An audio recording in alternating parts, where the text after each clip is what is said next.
killed 19 U.S. airmen in Saudi Arabia. An attorney for Hani al-Salyer says his client will talk with U.S. investigators after pleading guilty to another scheme to kill Americans in Saudi Arabia.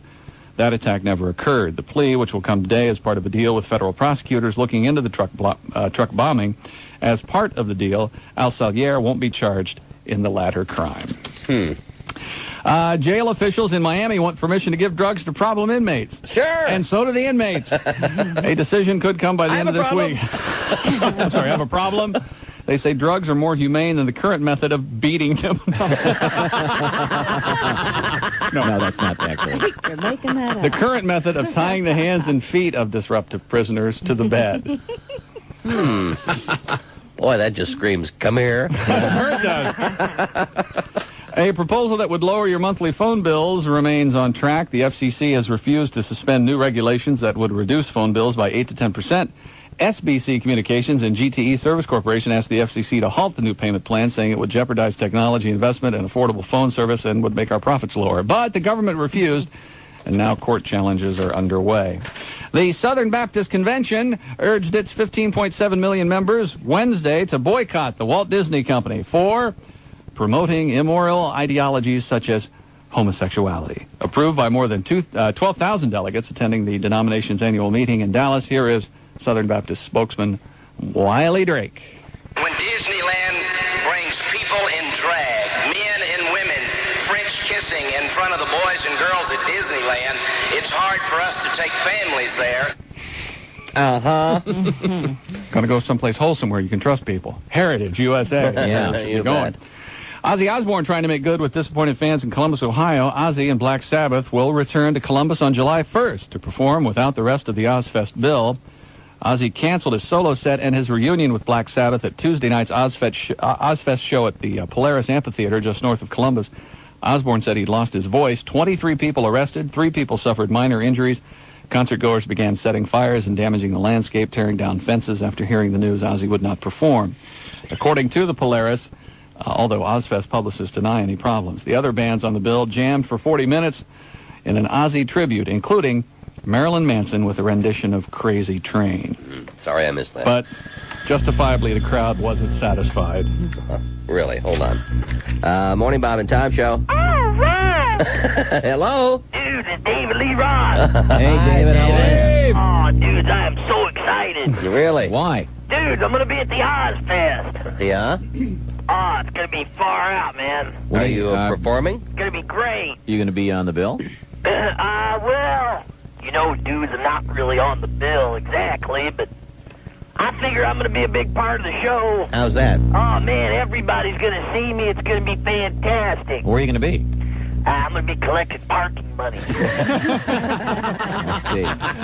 Sounds like a party. Oh, it's going to be unbelievable. If they have over like 10,000 people, I'm on overtime. Oh, cool. All right.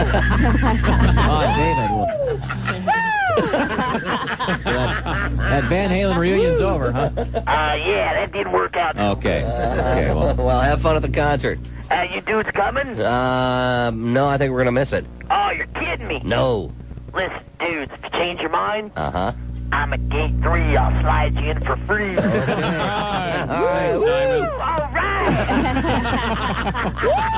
David Lee Roth needs something to do. Oh, yeah. Cats passes into the Broadway record books tonight with its 6,138th performance. That'll make the Andrew Lloyd Webber musical Broadway's longest-running show ever. And as I said earlier this morning, that's about, for half the actors in that show, putting on the pussycat suit is as close as they're ever going to get to. You know what we're saying. The record-setting performance is going on 2 hours early, so the cast, producers, and their guests will have more time to celebrate. Cats, based on a T.S. Eliot work, made its Broadway debut October 7th, 1982. It won the 1983 Tony Award for Best Musical. Choreographer Gillian Lynn says the show almost ran out of money before making it to the stage. Old people love it. Very young children love it. Lovers love it because it's very sexy and sensual. And people come again and again, and they bring their children. And sometimes a teenager comes and then it has a baby and brings the child back and so on. It's amazing. It has a baby. It has a baby and brings it back. Oh, my God, it's pregnant. You know, the weirdest aspect of this, you can imagine being the heirs to the T.S. Eliot. And, you know, he's I imagine the average poet, even if you're a famous Nobel laureate like T.S. Eliot, the money doesn't exactly come flying in. That's true. Ezra Pound's greatest hits doesn't exactly top the bestseller list. But all of a sudden they take this book of funny poems that he's written, and it turns into this show. They've got to just be making boatloads of I would cash. think.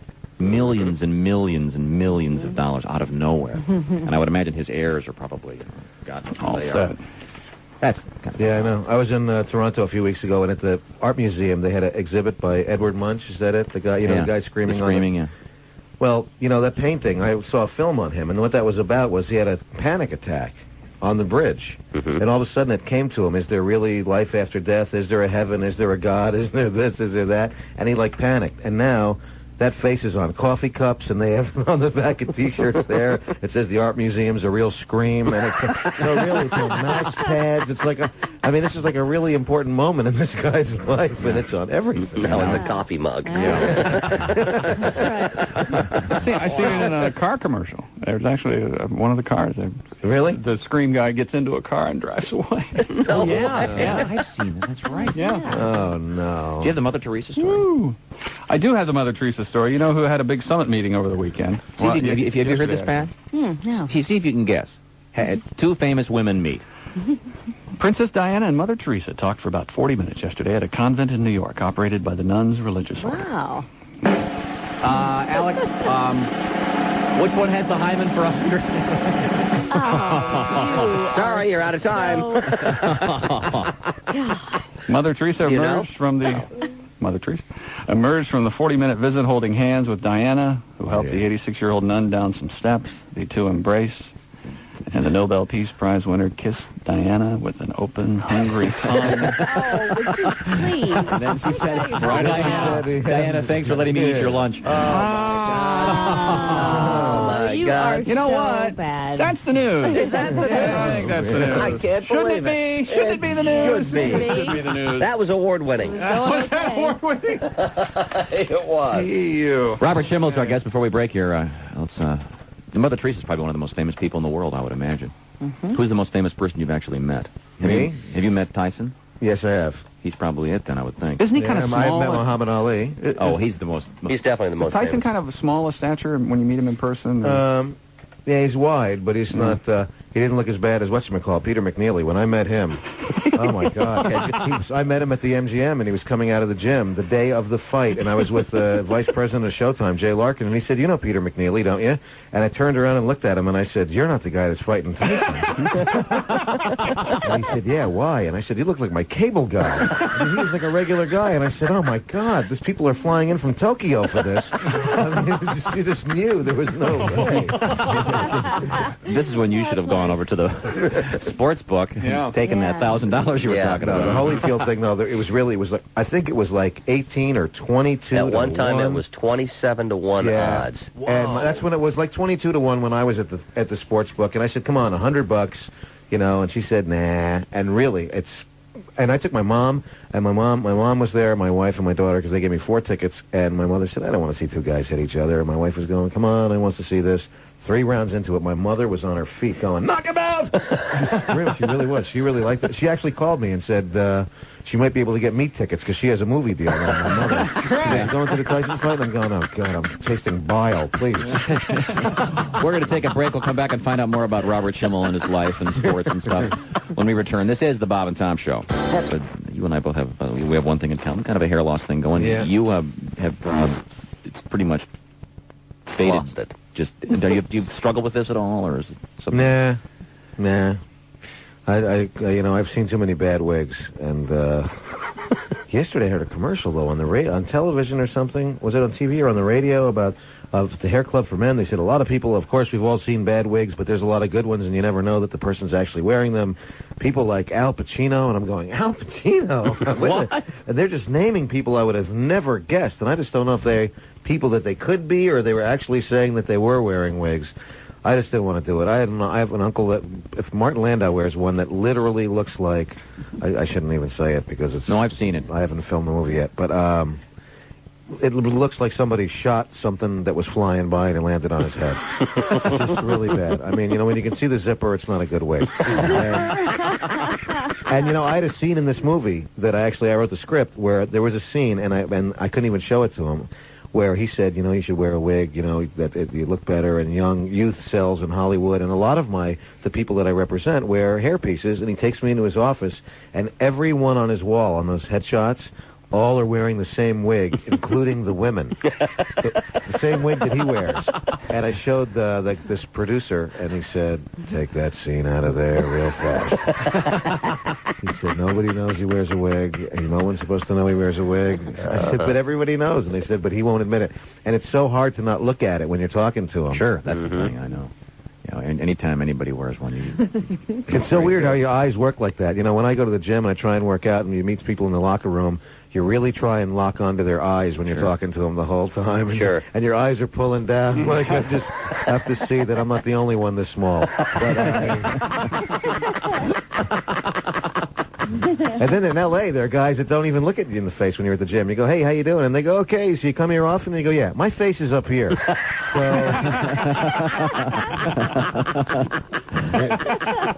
bad wigs. No, I haven't. And, like 2 weeks ago, I was, I use the electric beard trimmer thing. Sure. So sometimes, it's like 5 settings on it, and I can cut my own hair with it, basically. I mean, why spend $30 to have somebody do the same thing?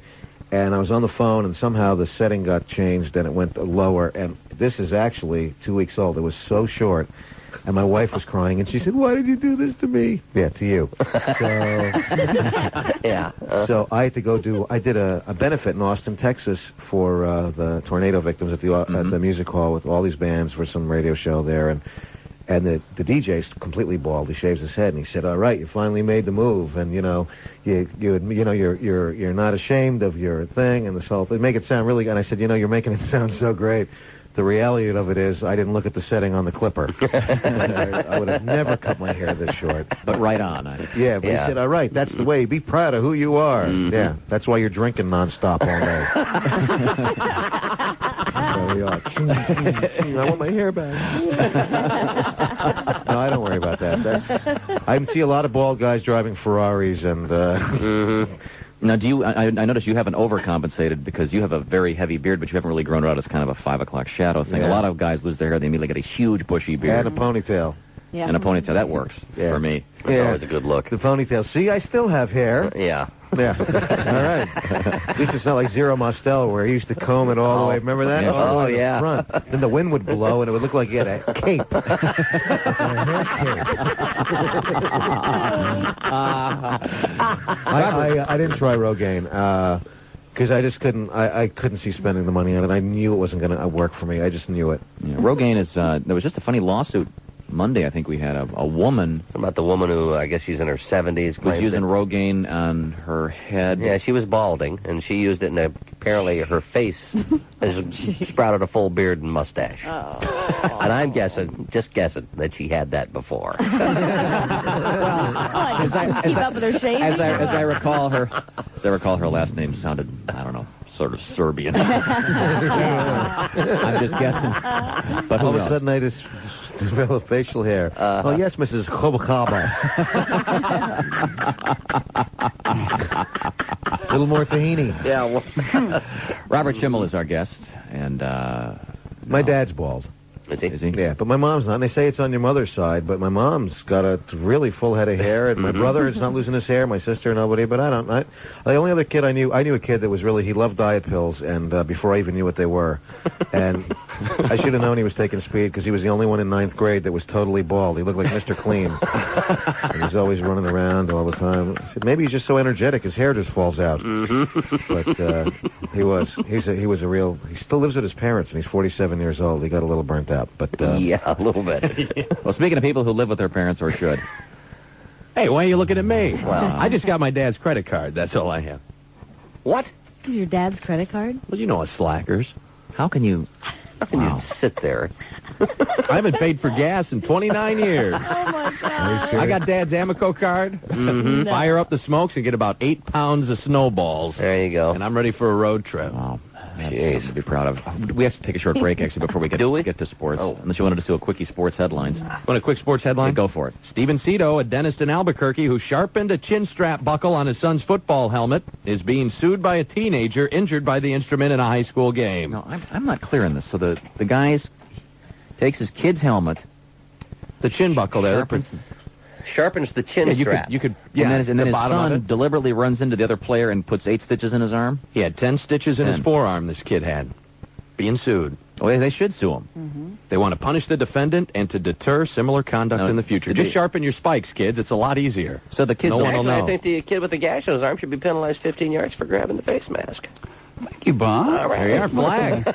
Flag on the play. I'm sorry. Let's look at the videotape. oh, is that what? No, see, that's a different Did story. he grab it though, or did he run into I thought it? it was the kid deliberately running into. Well, he got it on his arm here, so the guy was probably trying to tackle him.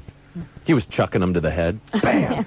Sliced Chucked himself to the head. up. What kind of a dentist would that? I mean, would you go to see this guy? Is it safe? Dr. Mengele, nice to see you. Would you like some clove? Oh, my son's on the football team tonight. Hey, check this out. If you got kids, boy, get them going in the basketball arena. Tracy McGrady, an NBA-bound high school star who has never played a college game, has agreed to an endorsement deal with Adidas that could be worth $12 million over 6 years. And he's 18 years old. 18 years old. Do you Right think out he's of not going to be spilling a little bit at the old prom coming up? I've got $100 that says yesterday he couldn't spell Adidas. Adidas. McGrady, 18, has worked out for 10 NBA teams and is expected to be a top 15 pick in Wednesday's draft. Then he won't need the money. Hi, Tracy McGrady, a good Irish lad. Hey, out of Mount Zion Christian Academy in Durham, North Carolina. Heartedly. Hey, a fellow who said he was Bill Staley apparently tried to swap Florida's Bobby Bonilla a home run ball that the Marlins outfielder hit over the right field roof. Let me start this again. This is A fellow confusing. who said he was Bill Staley apparently tried to swap Florida's Bobby Bonilla a home run ball the Marlins outfielder hit over the right field roof of Tiger Stadium for a couple of autographed bats and other memorabilia. It sounds like it's supposed to rhyme. The first line. It's confusing Just me. read the first part. Something should rhyme with Staley. A fellow who said he was Bill Staley. A fellow who said he was Bill Staley had the world's longest shillelagh. he was scratching his balls and sucked on it daily. Excuse me? I'm sorry. Hey, that's my line. We're doing Schimmel's act here. Come on. He was trying to swap the ball for some free stuff from Bobby Bonilla. The problem was it was a National League ball. Whoops. Ah, you got caught. In interleague play, game balls are provided by the host team, so Bonilla hit an American League ball that the host Tigers provided. Staley, who said he works as a car parker at a bar and liquor store across the street from the stadium, insisted the ball he had was the one that Bonilla hit. You mean Indeed, it was not. The liquor store has valet parking? Hey, can I help you with that case of Schlitz? It is Detroit. I guess. Hey, kids, would you like a case of beer? $50. No ID required. Hey, you want me to reach that through the window? You need it opened? Hold on. Morning, Bob and Tom show. Yeah, Bob and Tom? Yeah?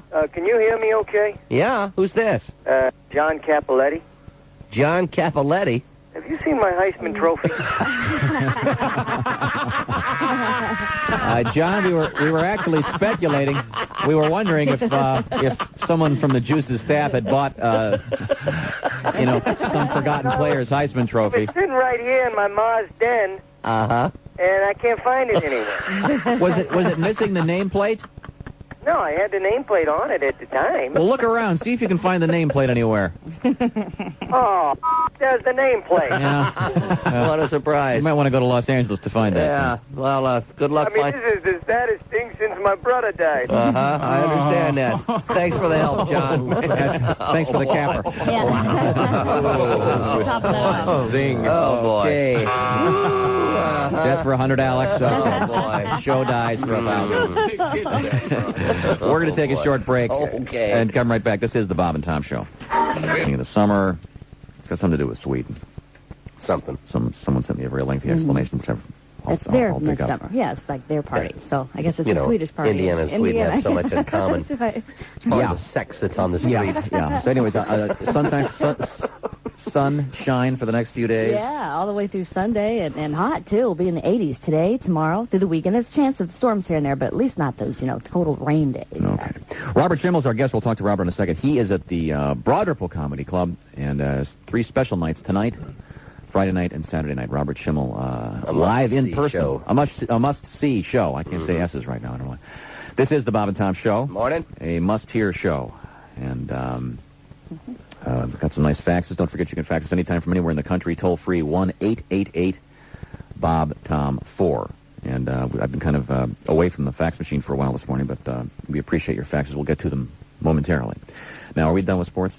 You want to do another story? Do you have any more good ones? Yeah, Scottie Pippen will be the first order of business for Chicago Bulls owner Jerry Reinsdorf during the NBA offseason. Reinsdorf says he won't begin contract negotiations with Michael Jordan or Coach Phil Jackson until deciding Pippen's fate. And let me go on record as a native Chicagoan, a supporter of the Bulls. If Jerry Reinsdorf does not bring back this team for a title run next year, he deserves to have a fully inflated NBA regulation ball jammed up his ass. Oh, my gosh. Wow. Thanks for making that so Is that clear. possible? Oh, it will be if he doesn't bring the team back. It will be. Pippen is in the final year of his contract. He's making a meager $2.5 million. Remember, the 18-year-old kid that hasn't even been drafted yet is making $2 million a year for Adidas. Yeah. And Pippen's only making 2.5. I imagine Scotty's got his own shoe deal, and I'm sure there's a little more money on the side. Well, like I said, making only $2.5 million. No wonder he carries a gun in his car when he drives around in Chicago. You bet. He's angry. One final story this morning. The FBI arrested Richard Christensen for threatening to blow up the Delta Center in Salt Lake City this week, unless paid an undisclosed sum of money by Utah owner Larry Miller. Christensen, 43, was arrested Wednesday morning, according to Thomas Kubik, special agent in charge of the FBI's Salt Lake City division. In letters mailed to 2 of Miller's auto dealerships, he was instructed to deliver money to a designated spot, the FBI said. Christensen was arrested after a brief vehicle pursuit when he retrieved the box, said FBI agent Dale Weiss. Yeah, He's drop going it off right next to the temple, and I'll be there. Yeah, The Mormon Temple. That's it. That's Salt it. Lake. Thanks, Gunner. Hey, that's sports this morning on the Bob and Tom Show. Thank you, Gunner. Pat, you got one final Yeah, I got a story? little story before we go. A Chinese cargo ship capsized off western Hong Kong and hurled nearly 500,000 cans of beer into the ocean. Woohoo! But all 10 crew members were saved, reports said on Thursday. It lost its cargo of 480,000 cans of beer and went down in the heavy seas. It was early yesterday morning. Typhoon Bud. there it is.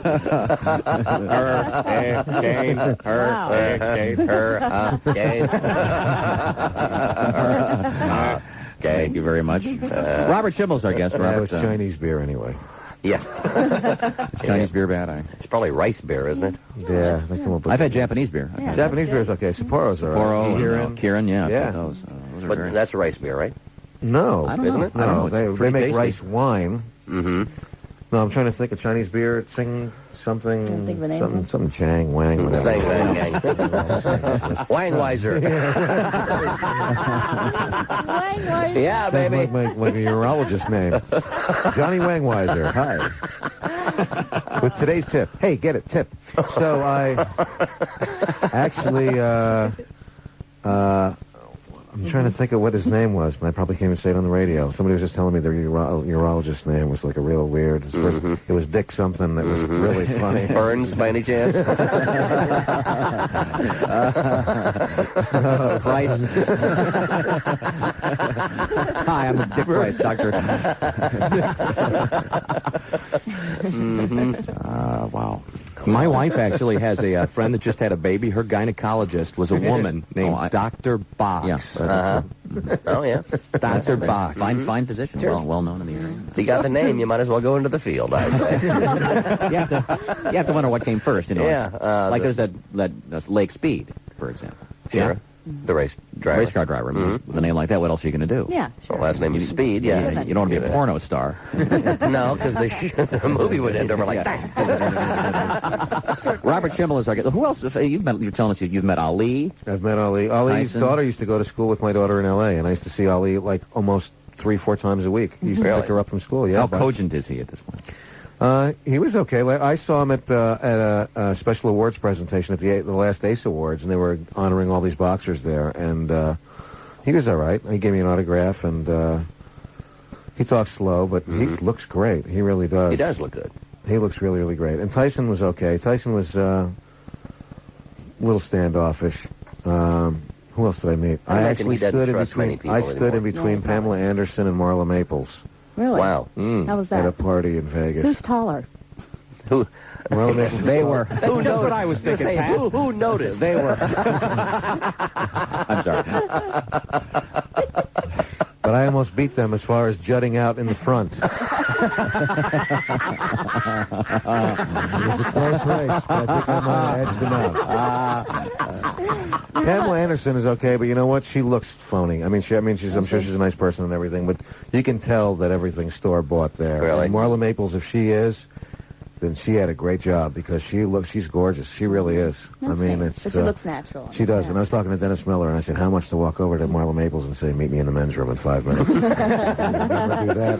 He said, 2 guys will be meeting you in there. And you'll be in the foundation of some building Trump's building. That'll be the end of it. That'll be true. Yeah, especially now. Dennis the Cornerstone Miller. Yeah. There's a lot of people. Harrison Ford was really great. You know what's so great at this party, at the last fight? You know, celebrities never want to admit that they don't know you because they don't know. You know, they meet so many people, they don't Sure. want to do it. And my daughter said, oh, you know, look at... I said, Jess, you can meet anybody you want. They'll never, you know... She said, no. And I said, sure. And I walked over to Christina Applegate, and I said, hey, how you doing, Robert Schimmel? Remember we met at that thing in L.A. a couple weeks ago? She said, yeah, how you doing? She shook my hand. I said, this is my daughter, Jessica. She said, hi, Jess, how are you? And they talked. And then we walked away. My daughter said, when did you meet her? And I said, just now with you. I've done that before, yeah. Yeah. Sure, they all do. Oh, it's a great way to approach them. Oh, but Harrison Ford was really nice to my daughter. He really was. He stood there and talked to her for a long time, and she said, wow, I grew up watching you. And he said, please, you're making me feel really old.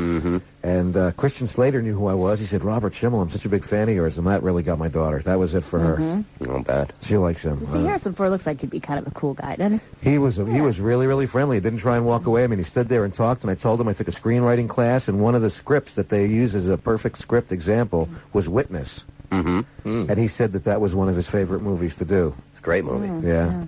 Really was. That's the one with the Amish. Yeah.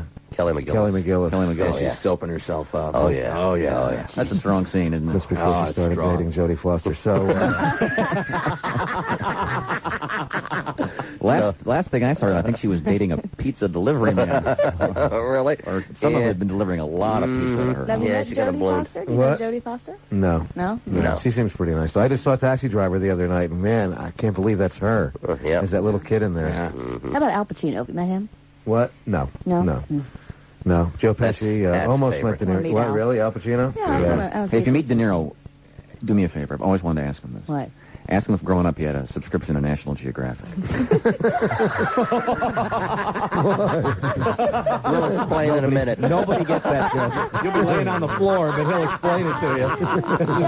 Wow. Oh, that's one of those jokes. Not everybody picks up on that one. Oh, man.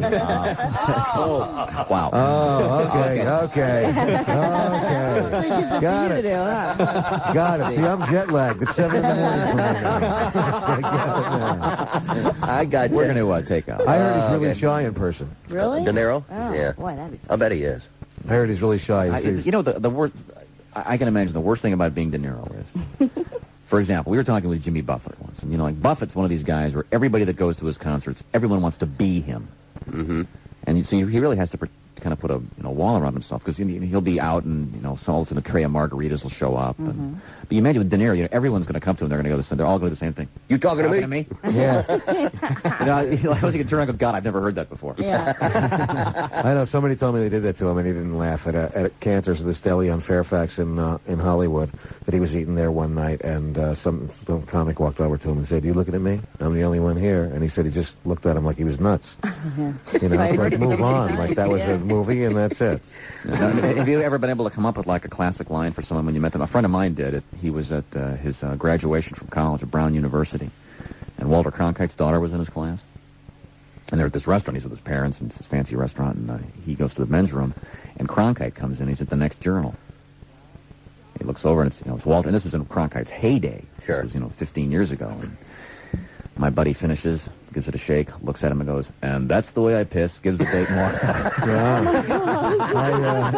That's presence of mind. Yes, indeed. I was at the Ace Awards. I met Jane Fonda. She was with Ted Turner, and I walked over to her and I said, "Look, I don't want to bug you, but I said, I just want you to know that Terms of Endearment was one of my favorite movies. Oh, my. And she said, I wasn't in that. And I said, I know, but that's one of my favorite movies. I really gave me a dirty look.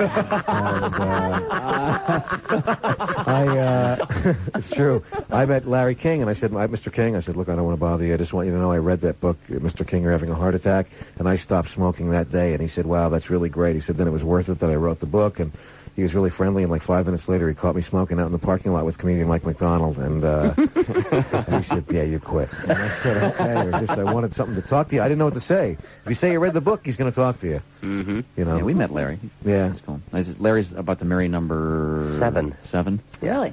I met Martin Sheen, and he was really drunk one night in a restaurant in L.A., and he said, hey, can I bum a cigarette off to you? And I said, I don't smoke. And he said, you wouldn't believe this. He said, I have every credit card you could have. And he was showing them to me. I was with this other comic, Paul Provenza, and he said, but I don't have any cash. And I asked the waitress to buy me a pack of cigarettes and just put it on my bill, and she won't do it. And I said, I'll buy you a pack.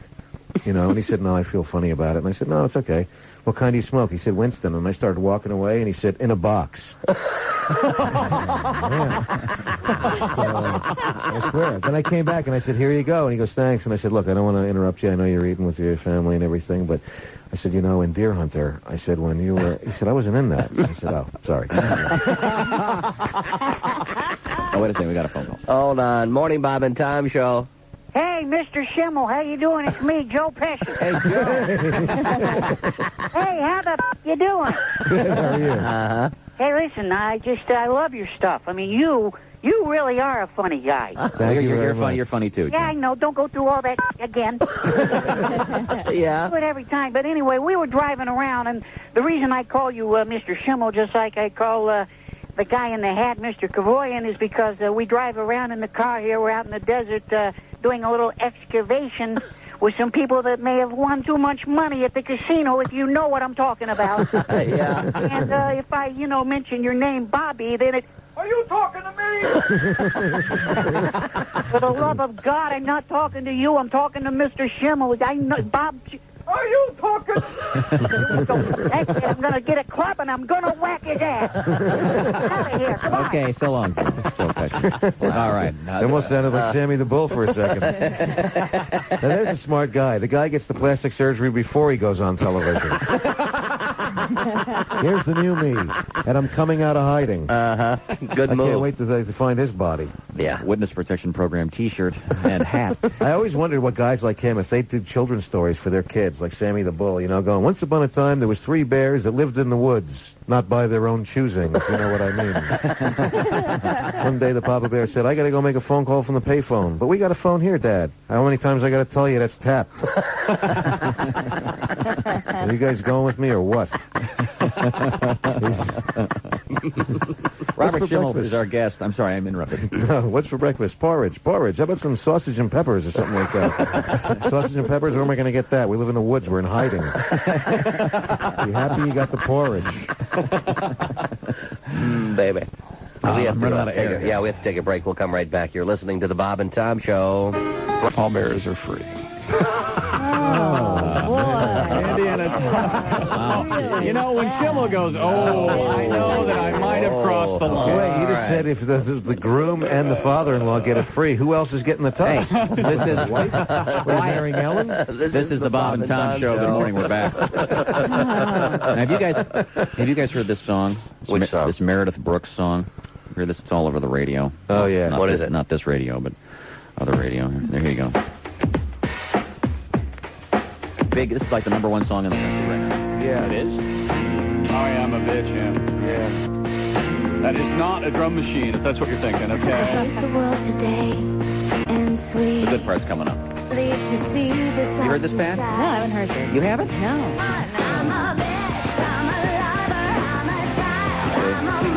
That's the big deal. See, I'm a bitch. Yeah. Sounds just like Alanis. Sure does. Like Alanis Morissette.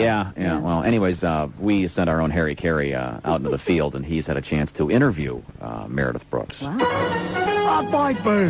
I could be. It is. After our spats with Harry Carey. Hello again, everybody. I'm Harry Carey. My guest today, one of the freshest new voices in popular music. Her hit single, Bitch, is climbing the Billboard charts. The lovely Meredith Brooks. Harry says, thanks for being here, kiddo. Thank you for having me. Hey, I dig that crazy tune. I'm so glad it's catchy. Hell yeah, it's catchy. It's so true. You just come right out and say that you're a bitch. Holy cow! Harry pops some righteous wood every time I hear it. It's so refreshing to hear a broad fess up. You know, I can never get a woman to cop to it. Even hookers charge me an extra fin for that kind of dirty talk. Well, of course, the song is much more than just a single phrase. Come on, say it. Say what? Tell old Howard, you're a bitch. Wait. Let me get my nipple clamps on. And say it slow. I'm a bitch. Make it about 6 syllables.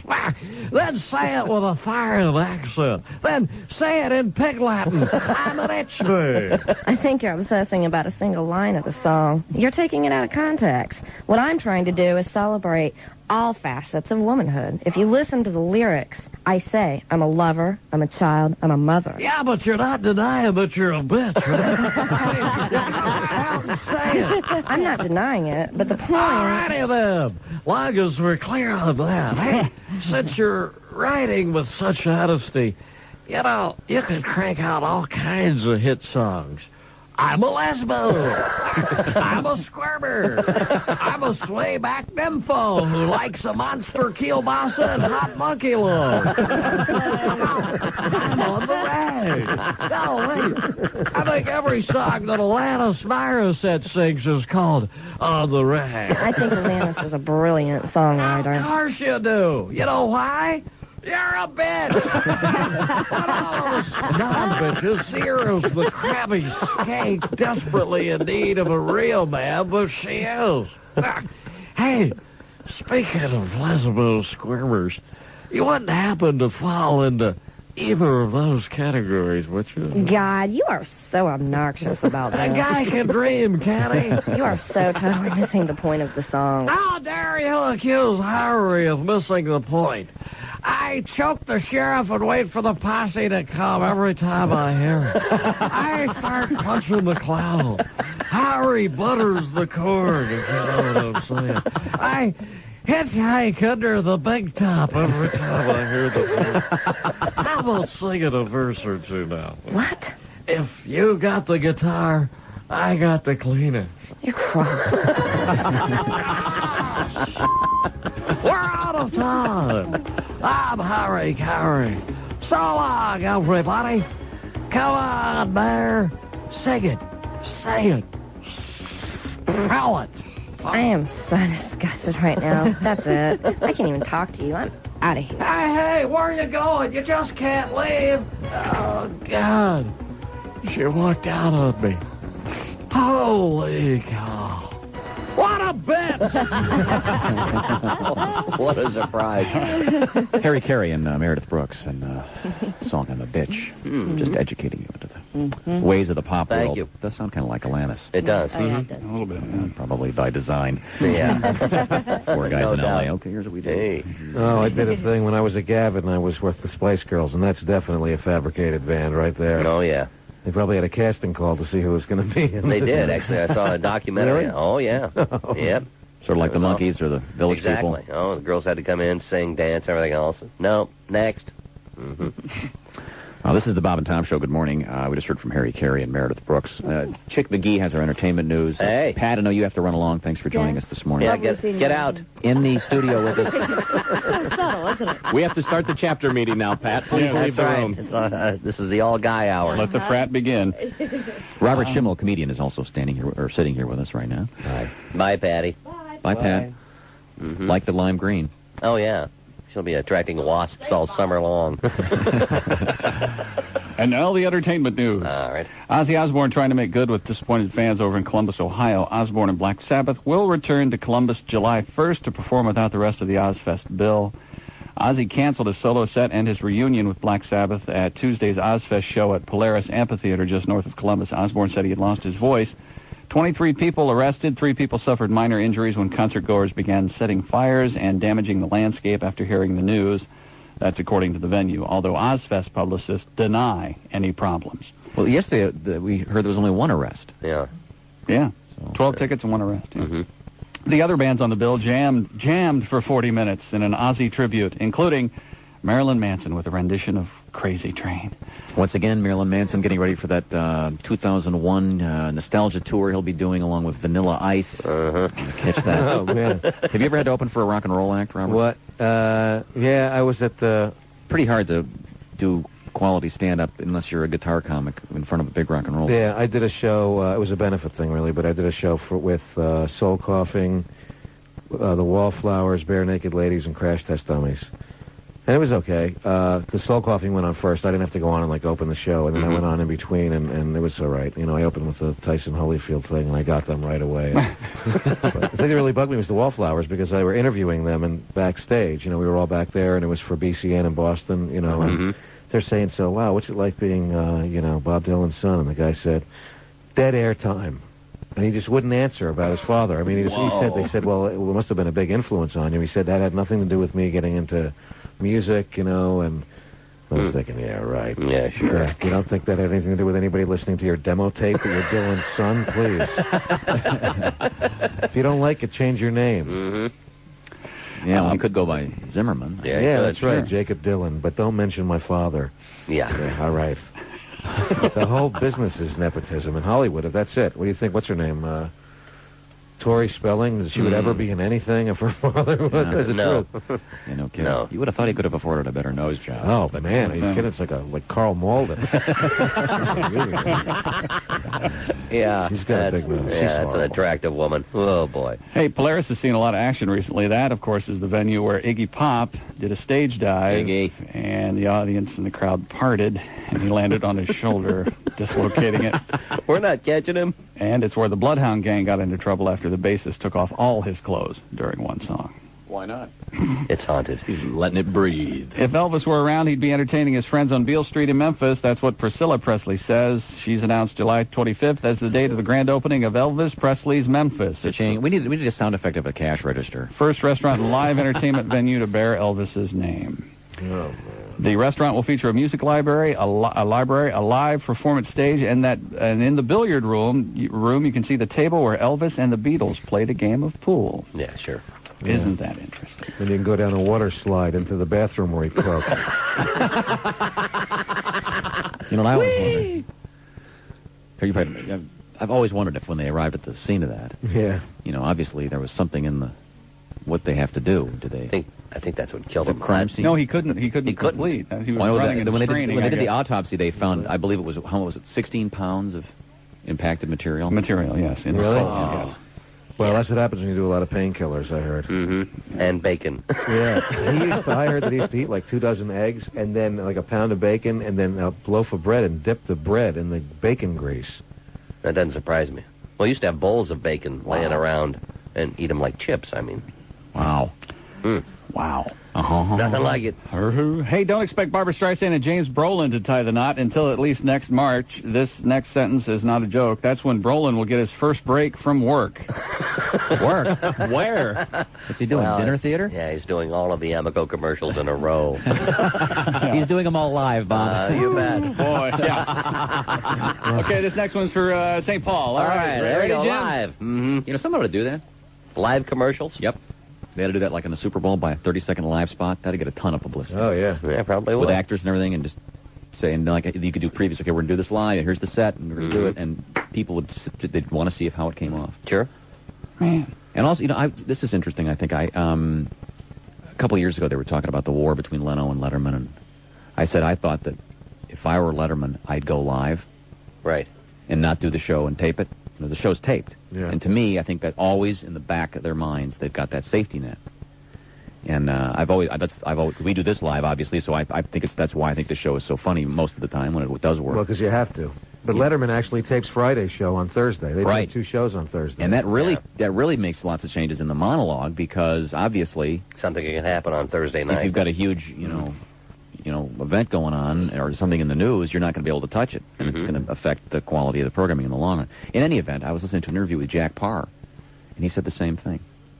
He said that one of the reasons he thought the show, when he did the Tonight Show in the old days, that it was live. I mean, that was it. And it came up in the context of when he walked in the show,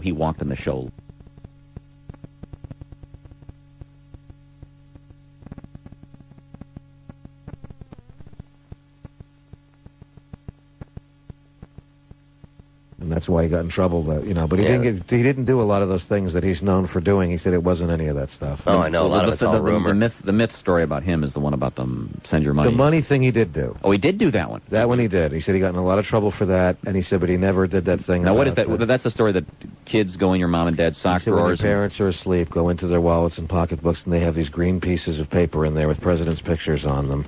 Send them to me? Send them to me, and I'll send you a postcard from the Bahamas. So he really did do that. Oh, yeah, and he got thousands of dollars in the mail from that, and he got in a lot of trouble for that. But he got kicked off because they had somebody naked, some woman behind the door, and they wasn't it knocked on a thing. Wasn't it his birthday? Mr. Sales, and he opened the door, and it was usually a pie in the face, and there was some naked girl standing there, and it was live, and then they went right off the air. Yeah, that was his birthday, and I think his stagehand had set that up. And was the naked woman visible on the screen? Oh, yeah. Oh. There's a clip of that somewhere. But he said he never did that thing about my wife can't cook, but she can make my banana cream. Or that he took her to the ball game and she kissed him, on the ball and that stuff. No, in the strikes. Yeah, he said that never happened. And people come over to him all the time, and he was never even stand-up. He told me that he was a DJ. That's how he started. And from radio, they offered him that show. And when the show got canceled, he started doing stand-up. But he never did stand-up before ever. And after you see a show, you'll know why. Oh, really? Yeah. I'll tell you, it's really weird. My mom has this movie deal thing, and they're talking about Barbara Streisand, either Winona Ryder or Streisand playing my mom. Mm-hmm. And I just can't see Barbara Streisand in Auschwitz. I just really... No, it's a little too dirty, isn't it? Like the type. Yeah. No, what's with these smokestacks? Don't people hear about secondary smoke? A yellow star with a blue and white? Who does the colors here? Let me talk to your manager. Yeah. No. Now, Robert, you have to set this up a little bit. Your mom has actually sold the true story of her life. Yeah. And it's gone through a couple different channels, but now Steven Spielberg has it. Can you give us the thumbnail sketch again? It's incredible. She took my sister to Hungary a couple of years ago, and told my sister that she was engaged to another guy before my dad. And when the Nazis came in and took over Hungary, and my mom went to Auschwitz. Her boyfriend was killed and his family and everything, and she met my father in a displaced persons camp after the war, and they got married and came to the United States. And on their way back to the hotel, my mom stops at this little cafe that she used to go to with this guy for like afternoon teas that they had, where teenagers used to go. And the guy was in there, and he wasn't dead. And she walked over to his table and said, I think we know each other. And the guy pulled out his wallet and had pictures of him and my mom together from like 50 years old. Wow. Whoa. And she said, and he said, I've been searching for you my whole life. And she said, well, I'm married and I have 3 kids. And he said, well, I'm married too and I have 2 daughters. And so obviously during the search, he had time to get laid a couple of times. So, boy, did that take the romance out of that? And she said, well, I always really loved you too. And he said, really? And then pulled a mask off and it was my dad. That's all I wanted. I told Martin Landau that. He loves that. I told Martin Landau I wanted the end of our movie to be where I'm with this girl at the end in bed, that this girl I wanted through the whole movie. And finally, after we get in bed together and I'm ready to do it, she pulls a mask off and it's Martin Landau, a Mission Impossible thing. I said, come on, we're not doing that, please. That's a great ending. So anyway, what happened was my brother told somebody this story. I actually told the story to my agent in L.A. a couple of years ago, right when it happened. I said, isn't this a great love story? And he said, yeah, but your mom has to do it with the other guy. And I said, let your mom do it with him. Why does my mom have to do it? And she said, well, because if she doesn't have any affair with the guy, then, where's the story going? So Hollywood. Yeah. Now, are they going to take a lot of liberties with the story? No, my mom's a consultant on it. Spielberg. So anyway, Paramount, somebody from Paramount heard about my mom's story. They bought the rights from her. It was in the trades. Then Steven Spielberg heard about it and bought the rights from Paramount for $650,000. He's going to be directing the movie. My parents just came back from Hungary. He flew them over there. Is this guy still alive? Yes, he is. The other guy? Yeah. Now, there's a little part of this you haven't told. Yeah, but they actually have to get him to sign a release. Ah. Because it's true. When in 1950, the guy was still in Europe, but he had a friend that lived in New York and sent a friend over to my parents' house to see if it was really my mom, because he heard that somebody by my mom's maiden name was living there. And the guy said, "Hi, I'm a friend of Richie's, and I'm looking for, for Betty." And my dad said, "No, there's nobody here by that name." And so my dad knew the whole time that this guy was still alive. Mm-hmm. So that has to create a little... and my mom called him up from Hungary and said, "You're never going to guess who I ran into." And he knew and exactly then he copped who to it it was. right away. Mm-hmm. He told her. But in New York, this guy lived 6 blocks away from my parents for 18 years and never ran into them. And they used to shop at the same place. He's a nuclear physicist in this country, and my sister went to Arizona State University. He gave a lecture at ASU a week before he went to Hungary and saw my mom and my sister there. Oh, wow. I mean, it's an unbelievable thing. It really is. That's amazing. Well, when Hollywood gets a hold of it, though, they'll have to change it around. Well, I'm just glad it's Steven Spielberg and not a TV movie of the week, or Eric Estrada will wind up being my dad. And Or you. Brenda the car. I don't know, my mom. See Eric Estrada on stage doing your act. Really. The weird thing is my mom calls me up and she goes, "Hey, listen, I'd love for you to write the script with me, but..." She said, "This is a very serious story, and you're a comedian, but we'll work on the next thing together." She did. I said, "What next thing?" What else has she got? Who knows? She'll come up with She's in something. development now. Yeah, she's probably got a development deal. I don't know. Robert Schimmel's our guest. We're taking a break. Coming right back. This is the Bob and Tom Show. All right. Some of the stuff you hear about on the radio because of some wisely held FCC philosophies about And you're allowed to look at speech. me on the way to the stage, Yes. unlike Barry Manilow. Yeah, we'll get to that in just a second. This is the Bob and Tom Show. Good morning. Good morning. And we're back with comedian Robert Schimmel. Chick is here with us, and we've been talking about your life, and everything's going great. You got your album out. And once you know again. what? The album, I'm sorry, I didn't mean to interrupt. I want to That's get okay. the title of it out. It's called Robert Schimmel Comes Clean. It's available where albums are usually available. It's on the Warner Brothers label, if you shop by label. Yeah. Walk in and go, where are the Warner Brothers? Yeah. I never buy anything. Yeah, from the other guys. They're not with the Prince CDs. Yeah. It's also interactive. What do they call it again? I'm sorry. Enhanced CD, so that you can pop it on your computer and watch it. Is it your HBO? There's some of my Showtime specials on there. There's a tribute to Lenny Bruce that's on there that I filmed at Fantasy Records in Berkeley, California. And actually, my mom and dad come on right up at the beginning, warning you not to go any further. Now, let me ask you this. The first time when you started doing comedy, at what point was the first time your mom or your father saw your show? And were they shocked, or did they know? Had you told them what it was going to be like? No, they were shocked. They saw me about 6 months, 7 months after I started. I was, just amateur nights, but they came to L.A. to visit and saw me, and they walked in. I didn't know they were there, and they said, "Hi, we're Robert Schimmel's parents." So, to be nice, they put him front row center. Nice. And did you see him right away, or were the lights? Oh, yeah. Just, okay. Oh, yeah.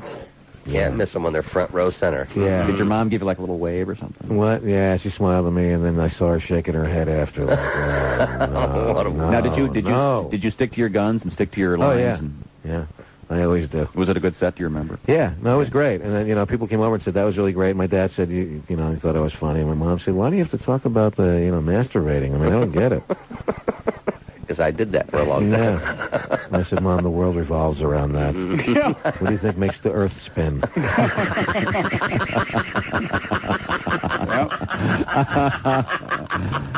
So now they're used to it, though. They've seen the What? show. Oh, yeah, now they're used to it. Now my dad tells me jokes, and he goes, "Hey, how about this for your act?" And then it's like so dirty. It's like, I can't do that.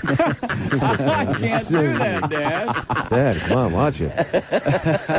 He's telling me some really weird jokes. The weird thing about the record is that I found out, I love making people laugh. And working nightclubs, I mean, people go, "How come you're not on a sitcom?" Because sitcoms homogenize you, and there are certain people that I really respect, Tim Allen and Roseanne, who really, throughout the years, were able to maintain their persona on a television show that they had off, on stage in a club, where a lot of people wind up not being them anymore, and then you can never go back to being you. Well, they're lucky both of their sitcoms were based on their acts. Like Andrew Dice Clay, who when he was at his best, was the best at what he did, and then when you try and put him on network television, you can't be. Right. And then you can't come back and be the Dice Man after you went that. People don't buy it anymore when you do that, and that's probably why I haven't done it. The thing that I found hard for me, having the CD out, is and then, the radio stations, Warner Brothers wants me to do all these things, and there's a lot of politics at radio. I mean, here there isn't, but I've had some stuff where it's just mind-boggling. I mean, I've had a little of it at comedy clubs. You couldn't work the Improv and the Comedy Store at the same time. Right. And Mitzi Shore and Bud Friedman, who owned the Comedy Store and the Improv, had this big thing. If you did the Comedy Store, you could never get on stage. You couldn't even call in for spots. They wouldn't even take your call, So now I'm doing radio. I'm thinking what I'm supposed to do is promote the CD, and that's what Warner Brothers wants me to do. So this DJ from Chicago calls me, and he says, hey, you want to do my show? I'm a big fan of yours, and, we can go on now. And I don't know how he got my home phone number, and I said, sure. So I do the show for like 10 minutes with him. And then later that day, this guy from Warner Brothers calls, and he goes, who told you you could do that? Oh, and I really? said, what do you mean? And they go, no, we want you to do Man Cow. Why'd you do Jonathan Brandmeier? We're grooming you for this other thing. You're ruining the whole thing. You're ruining. Well, I'm not. I said, you know what? I don't want to go there. Forget it. Tell both of them. I mean, I don't care. What are you doing to me? Gee, really, it's so bad. You go to New York, and it's, God forbid, you do the wrong station first. Mm-hmm. Every other station cancels out on you. That's I mean, amazing. you guys have never done that. Well, not to you. No, but you guys. it is No, our but you guys are are putting me on the radio when I can't tell you how many cities I've performed at when you guys were putting me on where I could not get radio, and they go, no, we're not putting you on, and I'd go, what? I'm not going to do anything wrong in the radio, and they wouldn't, and you guys would put me on every time. I mean, Because really, you're funny. yeah. and they wouldn't, and there's still some that don't. Yeah, well, and I think people don't realize that your live act It's a nightclub act. is a nightclub. That has nothing to But do you with can radio. You can though. certainly do a lot of radio stuff. Yeah. You remember that comic, Steve Wilson? See? Remember him? He called. We said no way. No way. There he goes. No, it's just so weird. And then I find out, someone else told me. I talked to actually the guys from Soul Coughing, and they said it has nothing to do with you, Schimmel. It has to do with the Warner Brothers rep and the radio stations. And if you do the wrong station, then this other station doesn't play the songs they want. That you're really insignificant. That it's not you. It's just you're part of the whole package. Well, there's probably some Warner Brothers song that some guys got out there that, if part of the deal. Part of the deal is you've got to play that song, then you get to interview Robert, and that's how it works. Let's go back to the beginning. How did you start as a stand-up comic? On a whim. I was managing a stereo store in Scottsdale, Arizona. I was married. My daughter was already a year old. I went to visit my sister in L.A., and she said, hey, you want to go to a comedy club? And I said, sure. And I always loved comics, and I like to, but I never thought I would really be a comedian. And it was amateur night at the Improv, and she signed me up without telling me. And I was sitting in the audience, had a couple of drinks. Bud Friedman came on stage, and he said, Robert Schimmel? And I went, what? And my sister said, come on, you're funny, get up there. So I went up, I did 2 minutes. He had 2 minutes. They had an egg timer on a bar stool. Did you know where to kick off? I mean, no, I was winging it, and I remember my opening line was, I said, hey, I'm not really a comedian. My sister did this as a joke, and they started laughing, and I said, I'm not kidding, and I did something about that my parents never taught me about sex. I asked my dad what an erection was, and he said that's how they pick presidents in Japan, and which wasn't really that hacky in 1981. Oh, sure, now. Now it's, now that makes Pauly Shore look like Mort Saul. So,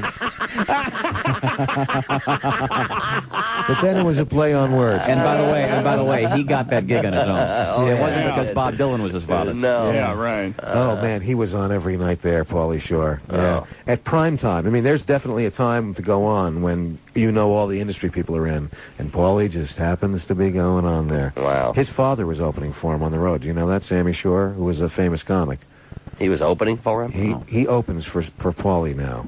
And he's like a Catskills type old-time guy. Uh-huh. And so what happened was Bud Friedman said, he said, I think you're funny, call in for spots, you can work here. Well, I went home that night, back to Arizona, told my wife, this is it, I want to be in show business. I went to work the next day, and I quit my job. We put our house up for sale. We packed up everything in a U-Haul. We drove to L.A. I took my wife to the Improv to show her, and it burnt down the night before we got there.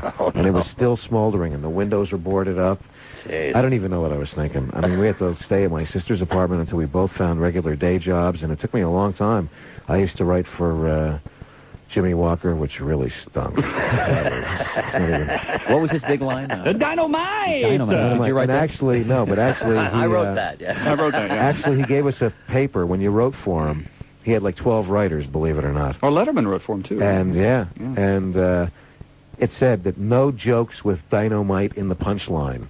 Like, how many jokes could you do with dynamite? But he had a little bell, like he'd do at the front desk at the hotel.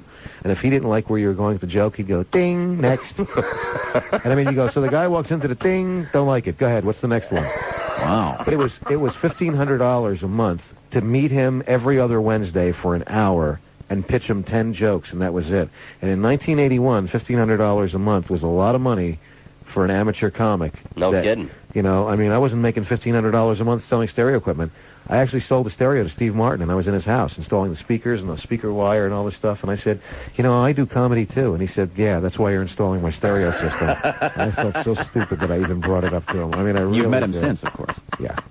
Did you remind him of that? Well, yeah, he remembered too. He did? Oh, yeah, he remembered because he had a lot of problems with the stereo. But he's a really weird guy. Wasn't right. He was a very paranoid guy, and he had a house on Bedford in Beverly Hills, and he only had one window in the whole house, and it was facing his courtyard where he had a little lap pool. But outside, facing the street, the windows were bricked in. Yeah, there was no windows, and everything in his house was white, gray, or black. Nothing in color. He had white carpeting, gray and black furniture, black and white, like, lithographs on the walls. And he had this safe house room in his thing in case somebody broke into his house. He had a closet that you went in that had a door like a bank vault, and he closed it, and nobody could get in there. He had a hotline to the Beverly Hills Police Department. You pick it up, and it wasn't connected to the other phone lines. Wow. Jeez. No, afraid of somebody. I guess. J.J. Walker. Yeah. You know what happened to him? What happened to him? Well, here he is in a copy of Sherry Magazine. So am I. Are you in here with him? Look. Oh, you are. You're right there next to him. At the Porno Awards. You got to go to the Porno Awards? Oh, yeah. Oh, in Las Vegas. They want me to host it next year. I went there, and I didn't want to do it. My agent said, don't do this. This is a bad thing. I said, I said, why? And he goes, the industry people find out you do this. I said, who's going to admit they were there? Well, we have to find out about this now. See, now they broadcast it on go. I believe, on Playboy. So What? They broadcast it on Playboy Channel, I think. This is the 1997 Adult Video Awards. I didn't even see your picture there. I just saw the J.J. Walker no, thing. yeah. Wasn't I it was like there. Bobby Slayton really, used to host it? That's what it says. Yeah, but I creamed them. I mean, that's probably not the word to use Probably there. not the proper. They went, and they all knew who I was. It's so weird. I had like Christy Canyons and Gentile and what's her name? I'm trying to think. Janine, what's her name? Jameson, Jenny Jameson. You know do you know who she is? No. Who? Coming over going, Robert Schimmel, oh man. And I'm thinking, they know who I am, and I don't know their names. And I'm going, geez, you're the girl that was with the two guys and the dog in the elevator. I mean, you know, I don't know their names. And it was really funny because I opened with the whole thing about Ron Jeremy, and they just went nuts. I mean, they really did. And it's so funny because half the people there are all dressed up like the real Academy Awards, and they take it real seriously, and some people are a little slutty looking, but they have different categories for the movies there. And they had one, I did most outrageous sex scene in a movie, and there was actually a category for best blowjob under the Eiffel Tower. And, sorry. Like there was more than one. Wow. That way everybody wins if they have categories for everybody. And this girl actually, there was a category for, and it's for film and video, one for best female in a group sex scene. And this girl started crying, and she said, "I've never won anything in my life before." And she's holding the award, going, "I'd like to thank my husband who stood behind me the whole time." Wow, stood behind her. Is that what you call it, standing? He pushed her into the industry. And there was like 3,000 people there. I mean, you couldn't get in. Jeez. We have to take a break. We can find out more about this. Oh, hold on. Didn't mean to say that. It's all right. It's all right. I thought that was all right, actually. Why, did you just see me reach for the button and miss it? I feel like I've got to center that thing. Yeah, we do. We'll come right back. You're listening to the Bob and Tom Show. You've got to drive one to believe that it's a whole new Hyundai. So during our 10-minute test drive summer sale, we've made taking that test drive real easy. Okay, people, now all you do is write just the 10-minute test drive, please, on any scrap of paper you can find. Then hand it to the sales. To our guest comedian, Robert Schimmel, I do want to mention that we have a website. And on our website, we now have some of the shirtless girl pictures that you have drawn. We also have some recent photographs of some of our gigs. Right. We have the new Christy Lee homepage. The new Christy Lee homepage? And the Chick McGee homepage. Every word on that true. All true. Robert, do you have you dialed into a website here if you want to find out more about your album? Yeah, I think it's you know what it is offhand? Or? Yeah, www.wbr. Yeah, .com. www.wbr.com, the Warner Brothers webpage. Yeah, And you can or WBR .com/Schimmel. Robert Schimmel /com, whatever. Okay, Schimmel is spelled Schimmel. Yeah. If you're wondering. It's so weird. I just started getting into the computer Internet thing, and stuff. somebody showed me that you go and search and typed in like Robert Schimmel, and all these reviews and stuff started coming up on. I mean, I had no idea. It's amazing what's out there. It really is. That's true. And I go into. I've gone into a couple of the gay chat lounges and stuff.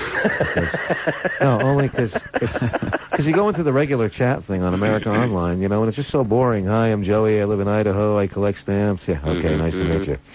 You go in the gay chat room and you don't even have to say hello, and it's like, suck it right away. I mean, it's no wasting any time. They really edit any unnecessary words out. I've yet to visit that room.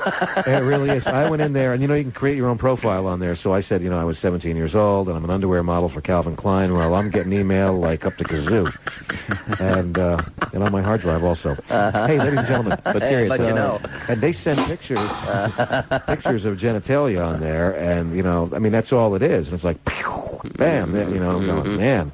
And, so I come home, and I have like 9 or 10 different guys naked on my thing, because you guys will start leaving it. Here it is, baby.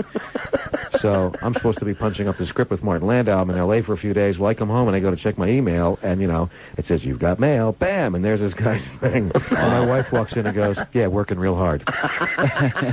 And I said, hey, no, I didn't ask for this. She said, Bob, now why would anybody send you their penis if you weren't asking for it?